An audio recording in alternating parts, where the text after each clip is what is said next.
Welcome to Families for Life with Brian and Brian, a podcast of Oak Hill Baptist Church. On today's episode, we're talking about relationships and social media.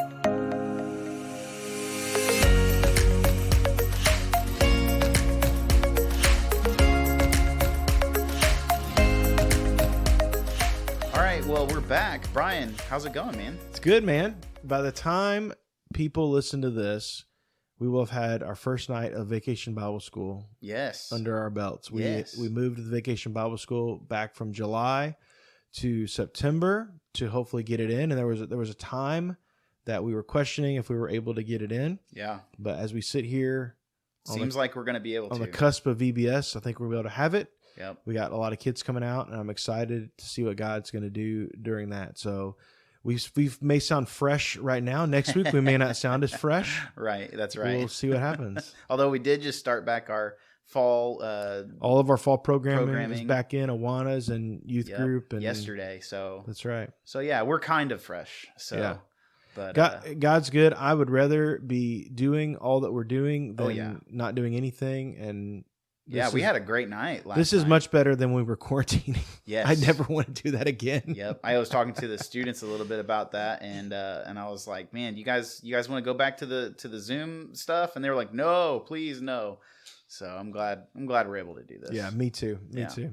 Well, Well, today we're going to be getting into talking about relationships and social media. So, the last couple of weeks have really been a lot of introductory stuff, and it was important to cover. This is going to get more into the practical things, and really, this is a big one.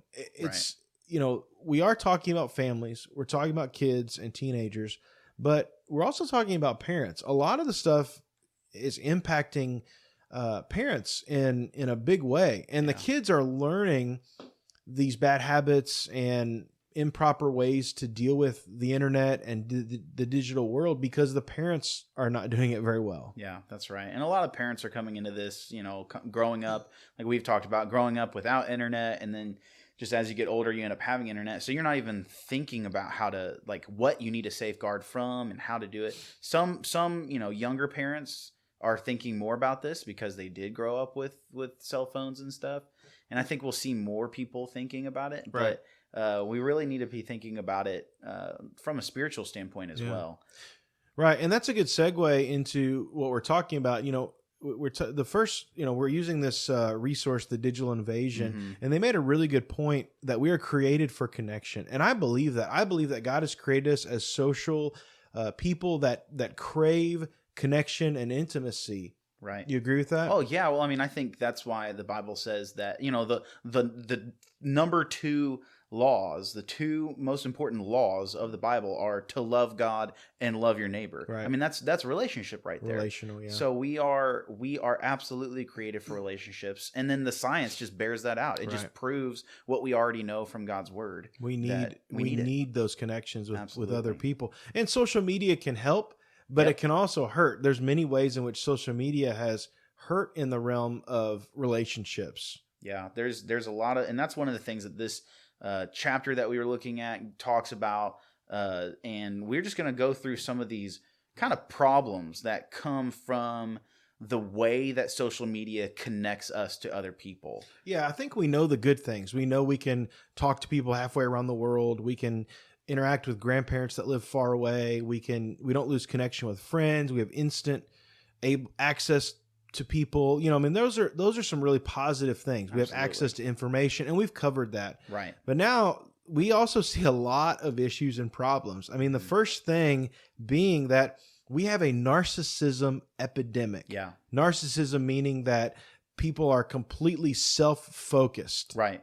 It's all you're thinking about you and what people think about you, and yeah, it's all about yourself. How does this play out on social media? Well, the first thing we just have to note is that people love being on social media.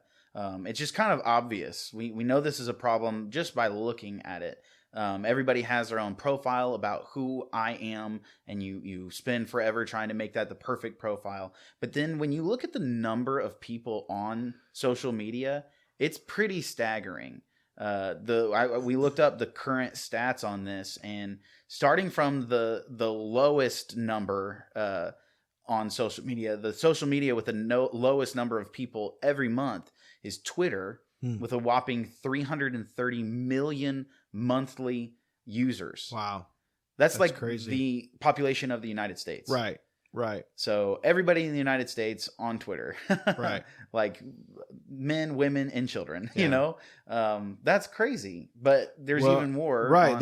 They become global, and you have That's 800 million people on TikTok. Yeah. More than the population. And TikTok's like brand over new. double Yeah. the population of the US. Yeah. Yeah. Yeah. A That's billion crazy. people on Instagram. A billion. Yeah. Billion with a B. Yes. That's all. That is unreal. Yeah. It's so many people.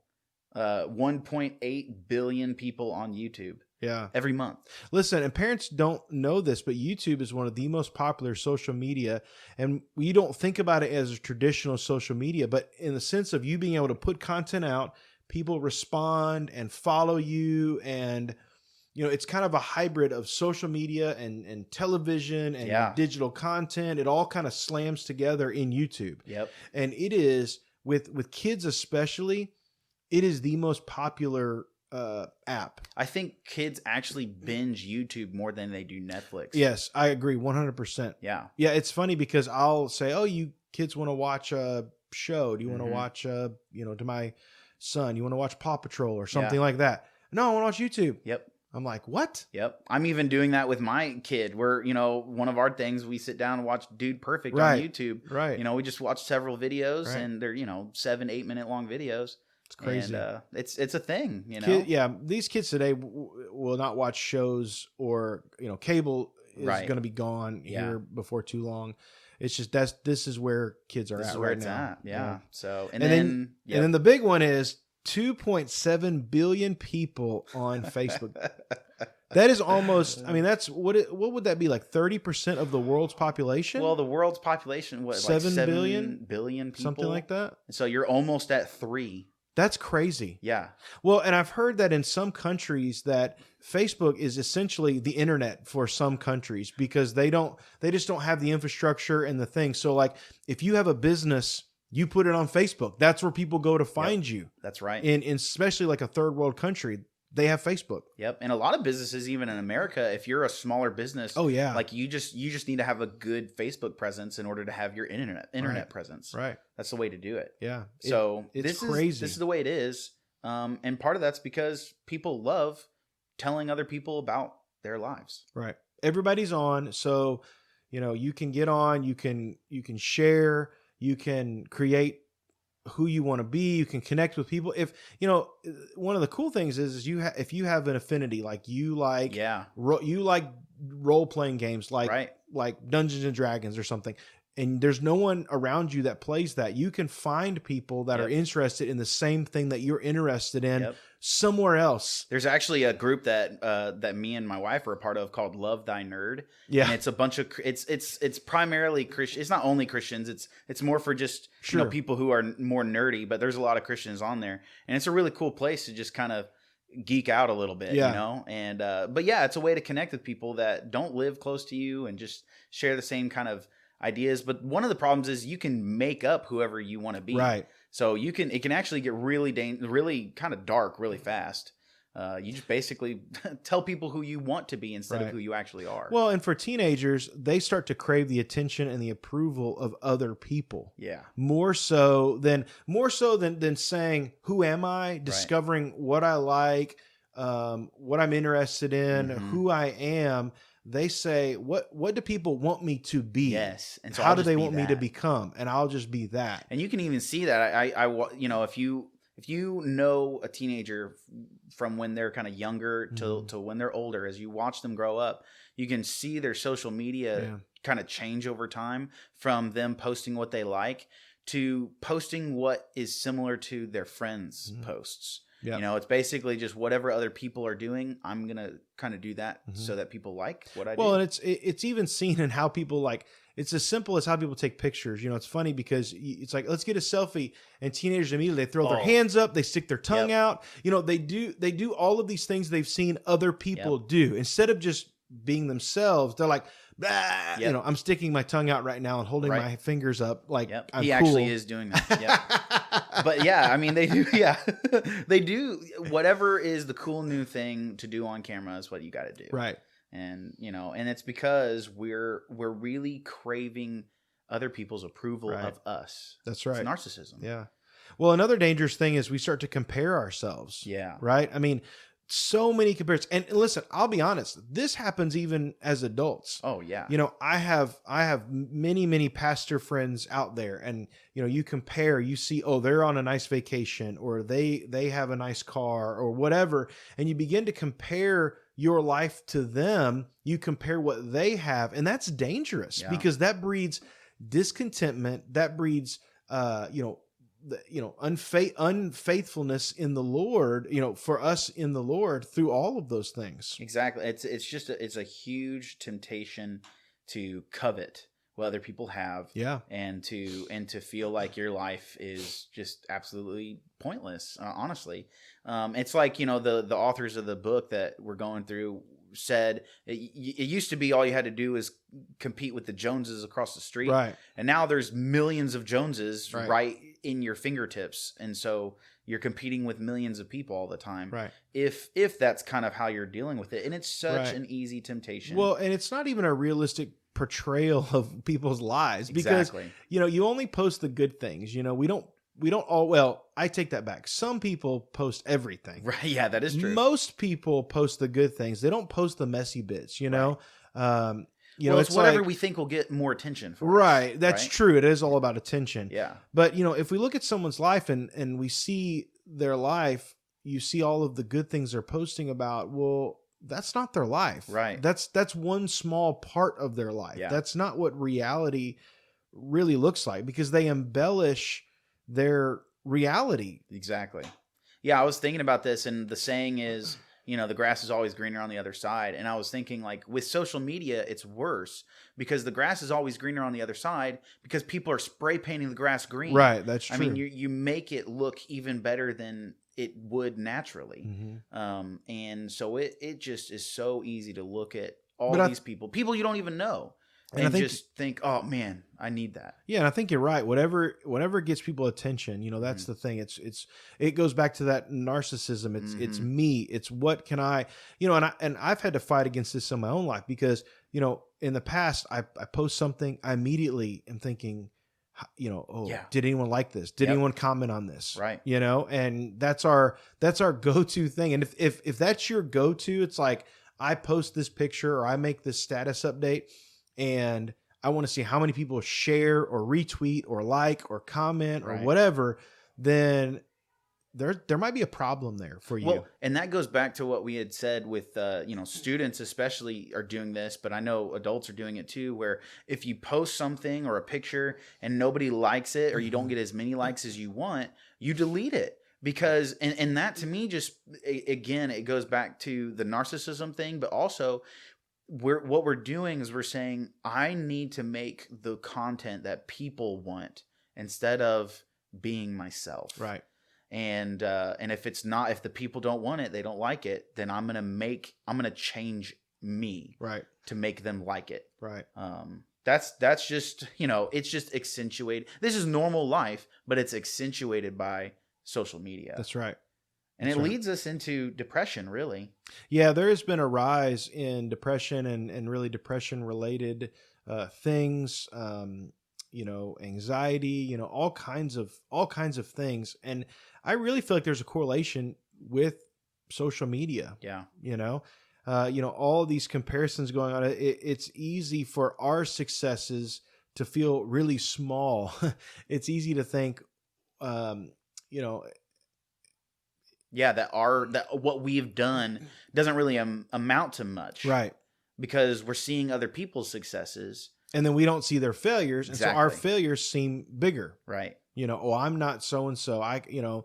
It seems like, you know, people talk about overnight successes and you see people on social media like a YouTuber or a gamer or something, you know, that's really successful. Well, you don't know how hard it took for them to get there. to get there. It's like they're a 5-year overnight success. You Right. know, Right.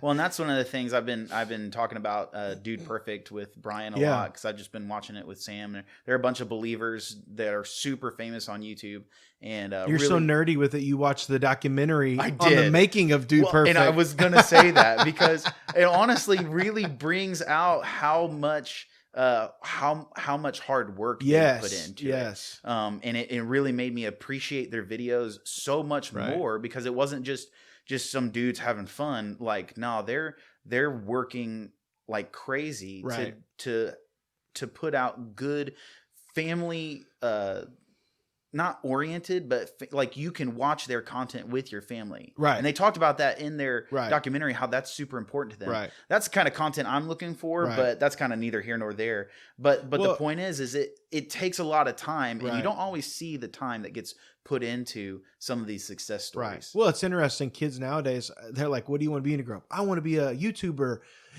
or they really teenagers. do. I want to be an influencer. I want to be an Instagram model, whatever. And it's like, what? That was never a job. I know. Growing up, but people it's can. A thing. We've got it. You can make money doing this. Most kids won't. Right. But some do. Yeah, I'm going to do a shout out to Assassin Blaster. He's one of our students in the youth group, and he's near 1,000 followers on YouTube. So if you want to, go follow him. He's a gamer. Follow Assassin Blaster. Yep, Assassin Blaster on YouTube. Big deal. Something about getting to 1,000 subs means something. I don't know. I think you can get monetized there. But but the thing is that's rare. Like, we have one student who does that. Do we get a kickback from that? Yes. Now that I sponsor, you hearing that, Wyatt? He's not even listening to this. So let's get back in and talk about depression here. Yes. And I really feel like it can really affect your life, and you feel less important. The things of your life seem less. It's like I have to have these experiences, not so I can just experience them, but so other people can see how great my life is. Right. And it's kind of just this weird thing that backfires, because if what we perceive is we're not getting the effect or the results or whatever, it's like, well, am I even worth anything? Right. Where's my self-worth tied up in? It's tied up in likes and comments and views. Well, and that's because, and this is where it gets spiritual, because we were designed for relationships with God so that we could glorify God. Our goal in life, our whole point in life, is to shine the glory of God. Well, and finding our worth in Him. That's a big thing. Right. But so what we're doing when we're getting these likes and getting all this content focused on us, we're really just glorifying ourselves. Right. And when we're glorifying ourselves, we are automatically doing opposite of what we were designed to do. You will necessarily be depressed, and you will not have joy in your life if you're not doing what you're designed to do. And so if we're glorifying ourselves all the time and not glorifying God and finding our worth in God, we're going to be depressed. Right. So, and this social media is designed to be about you. Like YouTube, Facebook. I mean, all of these things are about you. And we have to figure out how to make these things about God. But once again, they don't bring happiness or satisfaction in and of themselves, because they can't provide that. They can't. Only God, in finding our worth in God and seeking to glorify Him, will provide us with ultimate satisfaction. Yeah. I think about I think about this a lot, where the latest phone will come out, iPhone or Android or whatever. I gotta have this phone. It's the thing of it's revolutionary. It's awesome. You go buy it. 6 months later, you're like, man, this phone's terrible. I gotta get the new phone. Yep. It will never satisfy you. If your desire and focus is on the digital world, it will never satisfy. It won't. You have to take it, put it on Christ, find your worth and satisfaction in the Lord. Right. Then you can use the digital world as a tool to glorify God. That's right. And that's the only way that we can really end up having joy through social media, is if we're using it for the thing that we were designed to do. Right. And so, I mean, you'll have, the 2,000, 3,000, 4,000 followers. That's not going to satisfy you, because there's people out there with millions of followers, Well, that's the first thing. When we talk about combating this depression, the first thing is to find your value in Christ. That's right. Not in your lifestyle, not in social media. That's the first thing. I agree. You've also got to evaluate who are you following, and you may need to unfollow some people if Yes. there's sources of frustration or stress or temptation. You need to clean that up. You need Yep. to make, you know, Dude, I've been on unfollowing spree for a while, honestly. Just like, oh man, this is actually not good content, or, you know, hey, I don't even know who this person is. You Right. know, just like, I'm sorry, but I don't need to have that going into my brain all the time. Yep. And just like we talked about last week, set limits, turn off your notifications, set time where Right. you're away from your phone. You know, go somewhere, go on a hike. Don't take your phone or leave it Right. in the car. Yeah. Don't take a picture. At least turn don't on post airplane. about it. Hey, that's a good point. Enjoy the moment, because that's the thing. It's not about other people approving what you're doing. It's about what you're doing, Right. and enjoying God in that time. Right. I thought it was really interesting. In the book that we talked about, they talked about a woman who thought she was addicted to social media, and she Yeah. went on a vacation and locked her phone in the hotel safe Yeah. for her phones. multiple Multiple phones. for 5 days. And it took to about day 3 or 4, almost to the end of the Yeah. vacation, for her to stop craving Right. that Oh, that man. that attention. Well, we'll get to a little bit about addiction. yeah, we'll in get into that in a minute. Well, let's talk about the next thing we want to mention is about loneliness. Mm-hmm. You know, we mentioned this before, but I really think this is important, because as connected as we are in social media, it really can breed loneliness. You think you are connected, but really you lack the intimacy, because, you know, there's something about, you know, you and I are friends. At least I would like to think that we're Oh, friends. yeah, absolutely. You know, that means that we know things about each other's lives. We Right. spend time together. We don't always agree on things. Right. That's Sometimes true. we get mad at each other. Yep. The students who have been with us on mission trips know that. Right. Right. But that's friendship. Right. You And know- they see us make up and, like, you know, Right. Forgive each other, all that stuff. Right. Yeah. But that doesn't always happen that way, because, like, you know, in social media, it's like if you get mad at somebody, well, delete, Yeah, exactly. unfollow. Yeah. There's nothing resolved there. It's not a real friendship. Right. You know, somebody said they're not really my Facebook friends. They're my Facebook contacts. Yep. You know, let's be realistic. I think about that's that. a good way to think about it. But Yeah. you're right. I mean, one of the things that I thought was interesting about this loneliness thing is that they were saying that emotions can actually be relayed. Like, basically, there's a statistical correlation between if you feel lonely and I'm interacting with you on social media, there's like a 50-something% chance that I'm going to start feeling lonely. Oh, wow.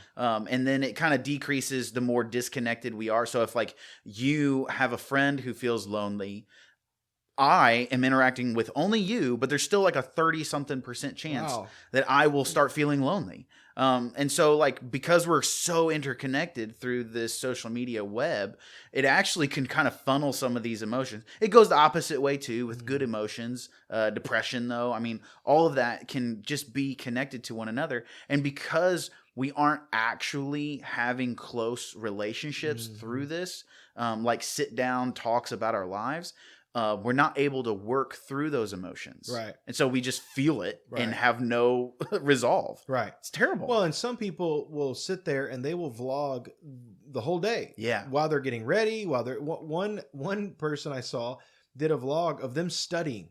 You could sit there and watch them study. Sorry, I can't do that. Why would you do that? Yeah. You know, and some people will sit there and eat food on Yeah. YouTube. I think that's Yep. so weird, but People watch that people stuff. watch it. That's a Mhm. thing. And I think it's Unboxing, yeah. unboxing. I think it's to feel that connection Yep. with something or Right. somebody because they're lonely. Right. And, you know, social media can be a good placeholder, but it can never be a permanent replacement for real relationships in our lives. Yeah. It Well, just can't. They can't. And so the thing that we need to deal with, though, is if we are feeling lonely, and I know there are people out there listening to this right now who are feeling lonely. And so know that this is serious. And there's some suggestions that this source gives us. And they say, first things first, be honest about your feelings. Right. Own the fact that you're lonely. Don't lie about it. Don't deceive yourself into thinking, oh, I have this many friends on Facebook, so I'm not lonely. No, be honest about it. And then the next thing is take responsibility for Yes. it. And this is hard. And I'm talking as somebody who's been told this by my youth pastor years ago. Really, like, I needed to take responsibility for my loneliness. Yeah, don't just complain and say, nobody will talk to me. No one likes me. Right. you have to put yourself out there. You do. You know, You have really to do. And sometimes it doesn't approach work. people and talk to people and, Right. you know, hey, let's go get some coffee sometime, you Mhm. know? But one of the things that I thought was interesting, they said put yourself out there. Sometimes people don't connect with you when you put yourself out there. Mm. And so they said, well, the next thing to do is they said, find your passion. I don't like that phrase, but I know what they mean. It's really just get out there and go actually do what you love to do. Right. I say that I love to mountain bike, but I haven't been mountain biking in a while. Mm-hmm. But I know people in our church who love to mountain bike. Right. I could easily connect with them through that. Right. So I'm going to get out there and do it. You know what I Right. mean? And so find those pathways to those people. Yep. It takes time. Yep. It really does take time. Yeah. Yeah. Show consistency. You know, that's the thing. You've got to press Stay on, at it. stay at it. Yeah. Mhm. And then finally, you yourself be a friend. You know, people want to be friends and want to hang out with a good friend. Right. You know? Yeah, there's a lot of times people who, and I'm trying to be really sensitive here because I know what it's like. I've been there. Mhm. And so, but when you are feeling super lonely and you feel like nobody cares about you, really try to take inventory on how much you are reaching out and caring about other people. Well, it's a really bad cycle because you internalize everything. Yeah. And then it just feeds more of It that, really you know. does. But if you would just say, how can I be a friend to this person? Mhm. You know, you would begin to see that things could kind of change. Take the focus off yourself Right. and put it on other people. That's exactly right. Yeah. It's a big deal. But Yeah. so there's another huge aspect to social media that I think really just kind of is a part of all of this, and that's addiction. I thought this was super interesting that the studies show that Facebook and Twitter are more addictive than alcohol and tobacco, and that they are actually harder to quit than alcohol and smoking. That's crazy. It's harder for you to quit social media than it is for you to stop smoking. Yeah. Well, I mean, I've seen this play out firsthand where I was at school. I would go when I was allowed to go to school before COVID. Yeah. I would spend one day a week going to the one school over here, Harwood, and mentor kids during lunch. Well, I remember a kid would literally, they had a phone policy at one time where you couldn't have your phone out. And they were like, I need to take your phone. And this kid's like, nope, I'm going home. Wow. I'm not giving you my phone. Yeah. That was their life. That's their life. Everything. Everything. They cannot be without that. Right. And so they would rather just miss school, be marked absent that entire day, miss all their schoolwork, everything, because they couldn't part with their phone for a couple hours. Really. Yeah. It's just a couple hours. They'd get their phone back at the end of the day. Yeah. Well, and I think that's a big deal. We've talked about that a little bit, but we've really got to understand that like it's not sinful for you to use social media. We're definitely not saying that. It can be really good. But if you think that it's not potential addiction, like if you think that there's no way you could be addicted to this, I mean, that's like you just lighting up cigarettes and thinking, oh, it'll never happen to me. Right. You're asking for trouble. Yeah. And parents, it's not just the kids, it's us too. Oh, yeah. You know, how many times are you like, where's my phone? I have to have my phone. Mm-hmm. Where's my phone? Okay, it's right there. Yeah. All right. Or you ever find yourself watching TV and also on social media? Well, it's like a commercial comes on We're doing or it something, and you're like, oh, check Facebook, you know. Yep. You know, that happens all the time. So, Yep. I mean, this is just as bad for parents. We've got to, you know, one of the things that I would challenge you to do is as soon as you get home, put your phone down on the counter away from you and your family and engage with your family. Yeah. Take some time. Maybe your family's busy. Take some time to yourself to reflect or pray or decompress, you know, whatever. Really? Yeah. But don't let social media be your hobby, you know, or be your thing that you do to relax. Yeah. It's not relaxing. Right. We talked about that last week. So, but yeah, I mean, that's the thing. If you're addicted, just get accountability, set limits, and remove the temptation. Right. You know, get rid of whatever's controlling you. Yeah. Because that's what addiction is. It's really just something that's controlling you. Yeah. So we don't have to have a Facebook. We don't have to have a Twitter. You can get rid of those things for a while. Yeah. And step back and say, you know, I'm gonna take a break from this for a little bit. You know, it's not smart. It's not good. Yeah. So, you know, one of the really negative things for adults, you know, social media has caused a lot of marital problems. I've seen this Oh, yeah. firsthand as a pastor. You know, the statistics say that 57% of people have used the internet to flirt. That's You know? half of Yeah, that's over half. everyone. 38% of people have engaged in explicit online sexual conversations, and 31% of people have had an online conversation that led to in-person sex. I mean, That's crazy. It's crazy. I mean, I've seen this firsthand where someone has rekindled with an old flame, and it's caused big problems in their marriage. Yeah. And so we've got to protect ourselves from this, men and women, both. Yeah. Well, the main thing is to know. I say this about most everything is don't ever think that you are immune to anything. Yes. Don't ever think you're immune to anything, because as soon as you start thinking that, you're already being attacked by the enemy. Yeah, and I actually really appreciate our Pastor Allen about this, because he's talked about this to us some. You know, don't think you're above making a mistake, and you always have to be on guard for the temptation that can be there, because Satan would love nothing more than to destroy a Christian, a pastor, but also a Christian, their family. I mean, everything, because the fallout could be immeasurable. Oh my goodness. I mean, you think about just grandchildren from and so it's not to say that those people are doomed to a godless life or anything. It's just it poses lots of problems for lots of people. Right. So there's a lot of things to look out for in this. They ask some questions that are just helpful and I thought enlightening. You know, first is these are questions to help you think through, am I kind of flirting around with this problem here? And the questions are you intentionally looking to see what someone of the opposite sex is posting and whether or not they respond to your comments and posts? That's good. Yeah. It's a good question. Are you excited to see what these people have to say to you, and staying in contact with them during the day? I mean, that's, you're basically just communicating with somebody all the time. Right. Are you sending private messages so that others can't see what you're posting and reading? As soon as you just kind of start making things a little bit more private online. Yeah. And are you willing to cut off contact for the sake of your spouse's feelings? Yeah. You know, I mean, those are all really good questions. Just kind of give yourself a self checkup, self-examination. You know, and I think you really, you know, one of the things that helps in this on the forefront is just let your spouse have access to your accounts, email, social media, things like that, because and some people are like, well, you know, it's my personal business, whatever. You know, we know in the Bible that when you're married, two become one. Do you know what I'm saying? Yeah. What's hers one is flesh. mine. You know, what's hers is mine. What's mine is hers. We're one flesh. That includes who we talk to and how we talk to them. Right. And so I think it's really important that we think about being accountable to our spouse. Right. Because there shouldn't be anything on my social media, my email, my text messages, anything that my wife can't see. Yeah, the only secrets we need to have from our spouses is what we're buying them for Christmas. Yeah. And even that is like barely a secret, right? So like there's nothing that we should have that we can't share. And I know that's a big statement. I know that's a big statement. Right. I'm married, I get it.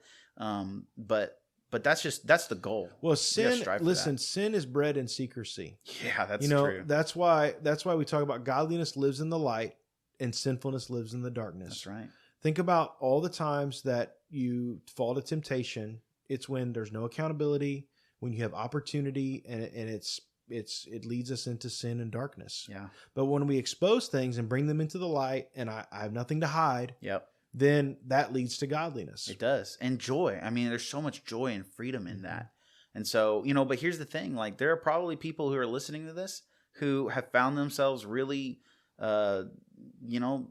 just walking around in dangerous territory on social media, interacting in something they called it, Facebook affairs, where essentially they're not doing anything, like physically per se, but just emotionally having relationships with people that are inappropriate. And they say, here's some steps that you can take if you are just knowing that this has got to end. First, you need to be honest with your spouse. That's hard. But you just gotta fess up and tell your spouse. Yeah, hey, confess, recognize that there's sin, that there's pain, and you've got to work through that process. Give your spouse time and freedom to process that. Yeah. You got to actually ask for forgiveness. I think that's big. If we say, will you please forgive me? They might not be able to say yes immediately. Eventually, hopefully, they'll be able to say, yes, I forgive you. Right. But that exchange is so important. I've seen that in my own just relationship of saying, will you forgive me? Yes, I forgive you. So powerful. Yeah, and then invest in your marriage through biblical counseling and healthy practices. There's all kinds of great resources out there. You have, if you go to a church, you go to our church, or hopefully your home church has pastors that will invest in you in this area. I know we will. Yep. We have, and that's key. Once again, I really think accountability is so important. James says, confess your sins to one another so that you may find healing. Yeah. I mean, there's something, Jesus is the one, God's the one that offers forgiveness, right? But there's something about confessing it to someone else and saying it out loud that brings a freedom and a healing and accountability to your spiritual life. Yeah, and I don't know exactly how that works, but I know it's biblical, right. And I know from experience that it's true. Right. And so that's the advice that I think we have when it comes to that sort of thing. And I know that that's hard, but good things often are hard. Yeah. And so it's good for you. Yeah.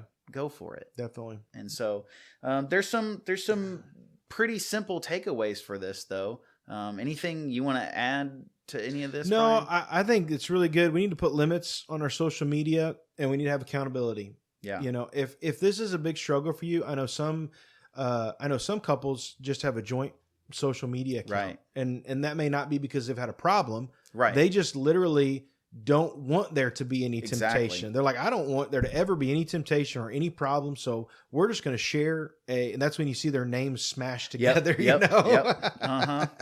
And I know several couples that do that. Yeah. And after the end of each post, they just put their initial. Yeah. So you know who's actually saying it. I'm not hating on that because no, I respect those people for wanting to be free of any temptation or anything. Yeah. It's good stuff. And so I think that's really, really good. Yeah. Another big thing is so you've got your limitations and your accountability for your social media, but on the flip side of that, identify some people, real people that that you want to spend actual time with, and try to invest in a relationship with them, like 4 to 5 people, and try to invest in your relationships with those people over this coming month or whenever. We cannot stress this enough. We have talked about this multiple times. We have to have people in our lives that we are investing in and that are investing in us. That's right. We are called to make disciples. Part of discipleship is this element of community. That's exactly right. And sometimes it's formal, sometimes it's informal. Yep. You and me have had a friendship and we've encouraged each other. And I would say we've encouraged each other in discipleship. Yeah. Not in a formal way that we're sitting down and reading the Bible. That would be great as well. Right. Just by proximity. Well, we actually have gone through a book together. But that is true. But just by being together and encouraging one another, we are discipling each other in the Lord. If our encouragement is from the Word. And so I really think it's important that we look for those opportunities. How can I invest in other people? Right. How can they invest in me? Yep. It's friendship, it's mentorship, it's discipleship, it's all of these things. That's where real connection happens. That's right. And ask yourself, as Robbie Gallaty said, do you have any 2 a.m. friends? Yeah. Do you have any people that if something catastrophic happens in your life at 2 a.m, you can call them? Who would you call? Yeah, that's right. We need to have 2 a.m. friends, Brian. I agree. I'm calling you tonight at 2 a.m. Tonight? I hope nothing catastrophic happens tonight. No, I'm just calling you just because. Oh, okay. Just to wake you up. Well, yeah. I mean, I think you're absolutely right about that. And so we just, one thing I would add to that is, men. Do you have an older guy? I'm talking to adults right now. Do you have an older man talking to you about life? That's good. Right now? I don't care how old you are and what you've been through. I'd say a godly person. Yeah, I would that's say going to encourage you in godliness. Yeah, I'm assuming that. But do you have a guy? And if you're like, no, I don't, man, look around the church and try to find him. Right. Try to find him. Look for him. Do you have a younger guy?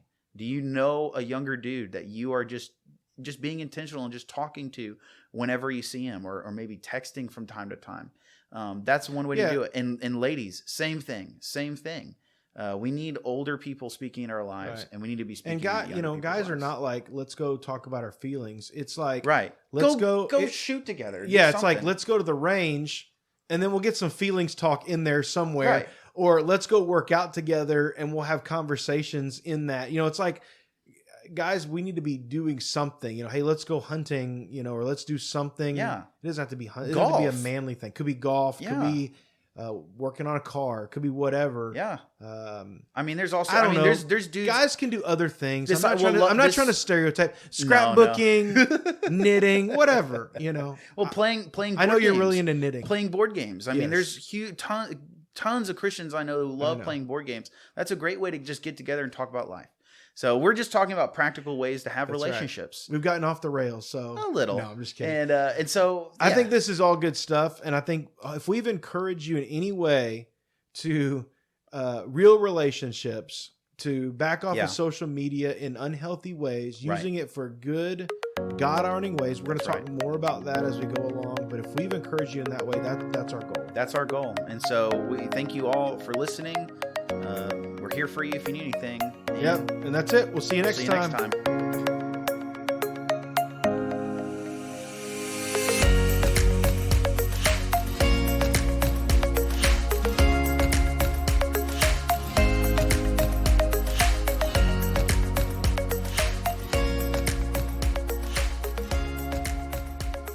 Yeah, no, I get it. Oh, you guys want to hang out or something? We should make some bloopers. You guys want to knit some stuff? You want to go bang our heads against rocks? You want to light stuff on fire?